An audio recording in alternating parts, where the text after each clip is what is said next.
Sizni ham buqalaringiz bir oyda 50 kilogrammgacha vazn qo'shish uchun berayotgan yemingizda qancha foiz protein va kilokaloriya borligini bilishingiz kerak. Bizda Agropet Plus yemlarimizda 20% protein bor, 3100 kilokaloriya bor. Bu degani 500 kilogramm novvosga 5 kilogramm yem bersangiz yetadi. Chunki bunda 5 kilogramm yemda 1 kilogramm protein bo'ladi, 15500 kilokaloriya bo'ladi.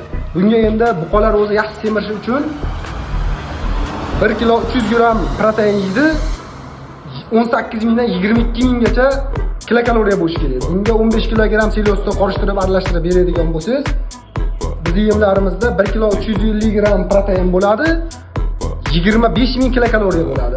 Bu degani novvosni yaxshi semirishi, sog'lomligi hammasini ta'minlaydi. Mineral qo'shimchalar hammasi bo'ladi, vilafos, kalsiy, soda, tuz hammasi bo'ladi. Undan protein va energiyani gapiryapmiz. Bu mollar semirtirish uchun yetarli narsa bo'ladi. Shunday foydali narsalarni o'tkazib olmaslik uchun sahifaimizga obuna bo'linglar.